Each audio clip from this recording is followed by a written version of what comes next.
Let's enjoy our third artistic interlude of the day, presented by the Quick Center for the Arts in collaboration with Sozo Creative. Now, we're in for another treat here with an encore performance by Daniel Bernard Roumain, otherwise known as DBR. And as we said yesterday, DBR is an acclaimed composer, performer, educator, and activist who's celebrated for his signature infusion of violin with myriad electronic, urban, and African-American musical influences. DBR takes his pioneering and genre-bending music far beyond the proscenium and deep enough into the souls of anyone fortunate enough to hear him. We'll be back in a few moments, so in the meantime, sit back, relax, and enjoy some DBR.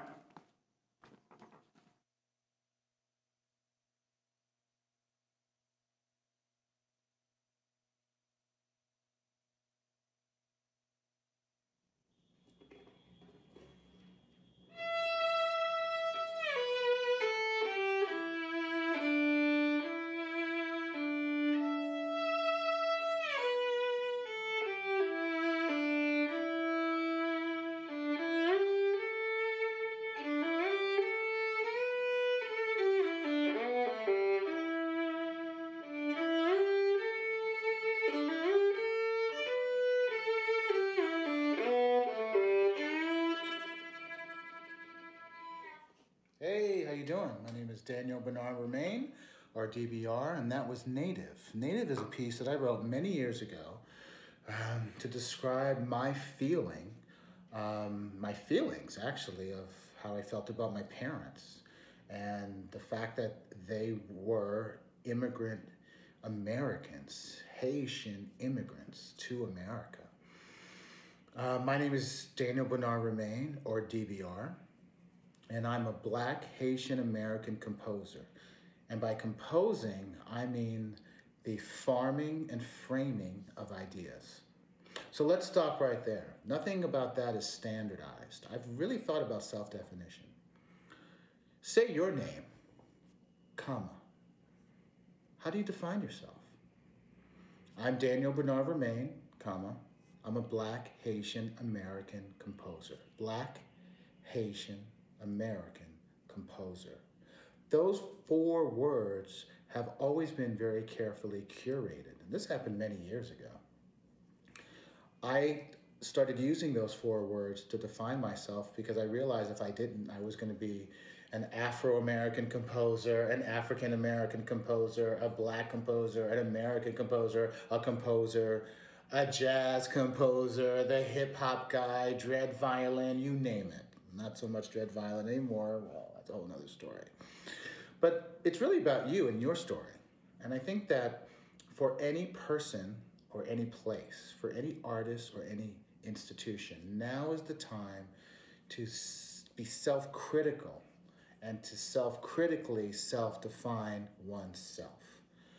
And then those words that you choose for yourself or for your place, I think you're going to find freedom, and I hope you find empathy.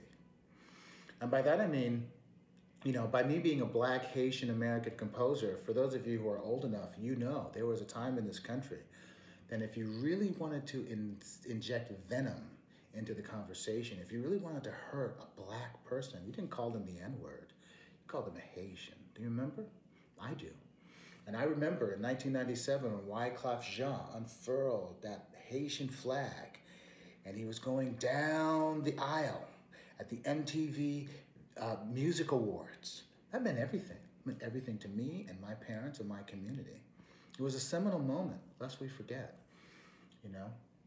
And I think it's important. I think it's important that now is the time, as we are all in these places of creation and captivity, that our rooms, that the places where we transmit, maybe the best of ourselves, have to be defined. And sometimes we need guidance in that definition. So let me help you. Start with your name. Start with your name with pride, right? Someone gave you a name. You never just say it. You declare it. Literally. Danielle! Yeah, go ahead. Take it on 3. I don't know where you are right now, but let's do that. I can't scream because I'm in an apartment, but let's scream in our rooms. Okay, here we go. Ready? 1, 2, 3. Danielle! That's right. Declare your name. Now, in that declaration, I would like you to now think about what follows. What follows your name? Have you thought about it? Your name, comma. In 1 to 5 words, can you tell me something about yourself in a way that speaks not only to efficacy, but speaks to elegance, speaks to your ethnicity, speaks to your race, speaks to your history, that literally can tell your story. A Black composer is not a Black Haitian American composer, you dig? So who are you? Think about the words that follow your name. At the same time, think about the words that follow your institution. They matter. They matter to me and they matter to your community. Now, once you've done that, the next sentence might be, tell us something about who you are. Who are you? For me, I'm a composer. And by a composer, I'm someone who farms and frames ideas. That means a lot, right? And what that means is I'm not just concerned with notes on a page or an orchestra or a hip hop band or a documentary film or a string quartet. I'm concerned with sound. I'm concerned with ideas. I'm concerned with how ideas and sounds might come together. For example, a DJ doesn't mean much, right? But when we apply the notion of a DJ to violin playing and the history of violin playing, then it's not the violin anymore, it's my violin. And there's a difference. The violin might be about pizzicato. My violin is about a bass. The violin might be about a different kind of pizzicato. My violin might be about an acoustic guitar.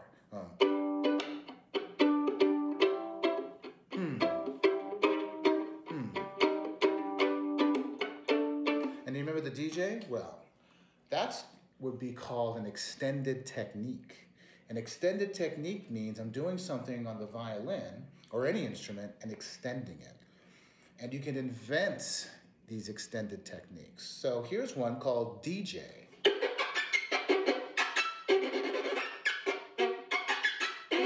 Let's break that down for a second. What I'm doing is I'm hitting the bow in a certain way, using the bow. I'm hitting the violin with the bow in a certain way. I'm muting the strings, but I'm also putting my hands in different places. So low, low, low, middle, low, high. Middle, low, middle, middle, middle, high. High, low, high, middle, high, high. That's 9 different places.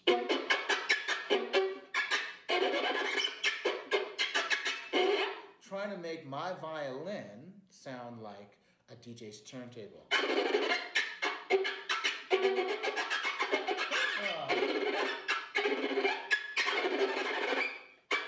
Yeah, right?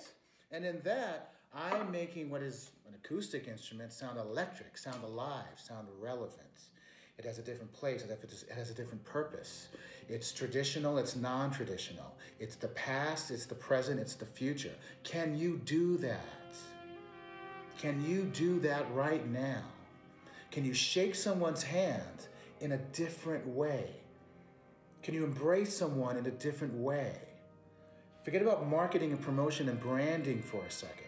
Can you say something that is familiar but make it your own? Composing is the farming and framing of ideas. Am I the first person to say that? So the work is up to you now. How do you take the tradition, how do you take the mundane and flip it into magic? How do you make an acoustic violin sound like a DJ's turntable, right?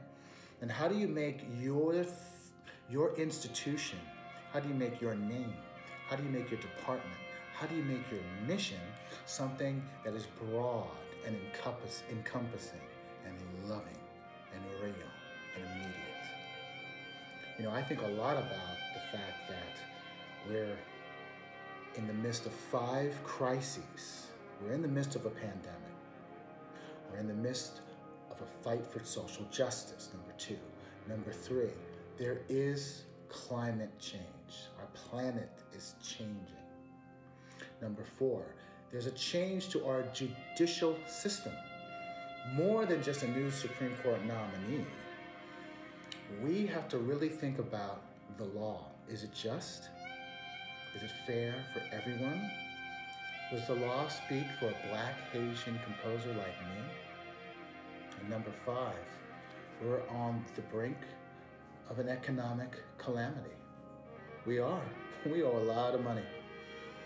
And that debt is going to be paid, whether it's by us or our children or our grandchildren.